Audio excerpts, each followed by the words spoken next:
Hi, Soul Family.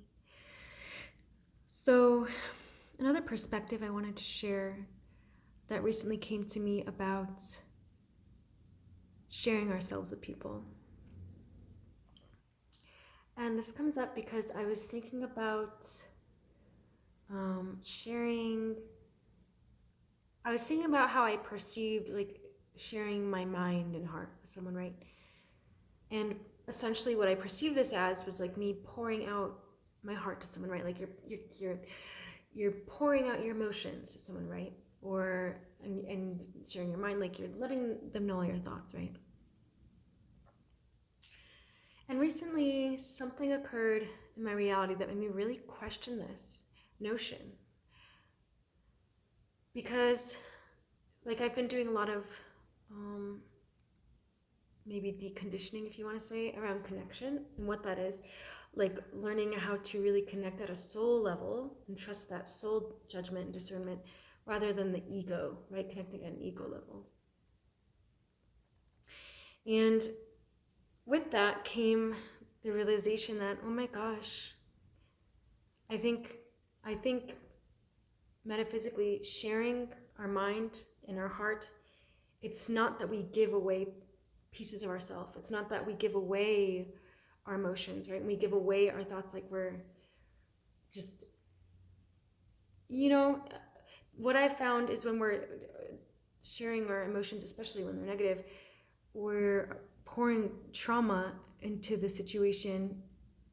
We're attaching ourselves to a timeline and lowering the vibration. And so that was one thing I had to give up, And ever since doing that, that takes away a lot of things to talk about, right? Like think about how many people in your day that you meet. How many you're just complaining or this is happening, right? Like you're saying negative things about people. If it's not even about people, it's about your circumstances, because you're just talking about circumstances as they are, as you see them, which is not how reality works, right? So when we're awakened, we don't talk about circumstances as they are anymore. We only speak from our, sorry, I have dry skin on my eyebrow. But it's like we speak from our highest self. When we're awakened, we speak from our highest self and from the life we're creating within, right? So we're not, the circumstances are no longer relevant anymore. So when you take that away, it's like, damn, what do I have to talk about, right? And what I've realized is that's actually a great place to be, because it means now you have the opportunity to really come really authentically, which is from stillness and from pure love, like pure consciousness, where you're just being present with someone, right?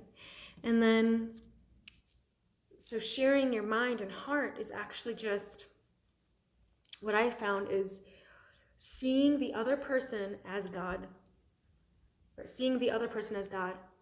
And there's a book that talks about this, in The Way of the Agori. It's a book that I highly recommend. Really changed my life. And but that that's I feel like I've been reaching for that. They talked a lot about that, seeing once you see the other person as God, basically you've made it. And I think now I'm fine. It's finally being integrated in me, where I'm like, oh, okay, I see now. That's how. So yeah, when we see other people as God, we don't have to pour anything out to them. We don't need anything from them, because we are whole and complete. We don't even need to know what they're thinking. We don't need to know their feelings to be connected. I know that might sound crazy, but it's because when we're connecting at a soul level, you can actually feel them anyway, right? You can feel them anyway. A lot of times you can communicate telepathically. So it's just trusting what is, right? And knowing that as human beings, what's the highest form of love and connection we could give is sharing in our godliness, sharing in our divine inheritance, in our spiritual inheritance, right? So sharing our quote unquote goodness with each other, right? I think that is what sharing my mind and sharing my heart is now, where it's actually not asking anything of the other person. It's just sharing the perspective of, you are God.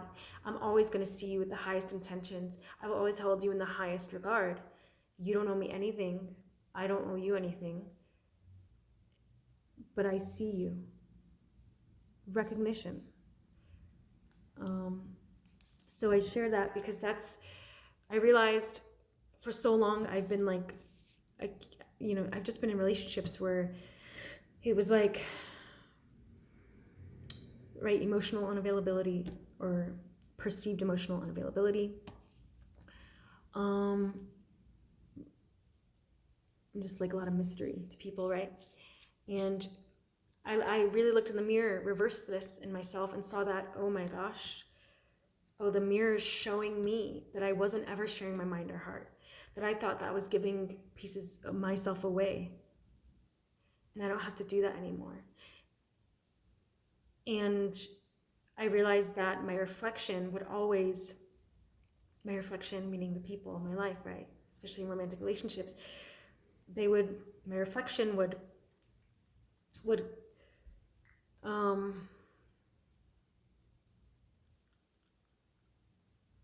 distance themselves when I asked something of them, right? And I know that in traditional psychology, we view that as a normal. But once we awaken, we recognize that everything's a reflection. We're always brought to within, right? And so the outer is like an inversion of the inner, so that's what I saw. And now I'm like, wow, I can't ever go back to being that way in relationships because I'm no longer driven by the ego. I'm really driven by the soul now. So I just wanted to share that with you, just a new perspective. And if you see that in yourself, don't be afraid to, well, you can be afraid, but take responsibility for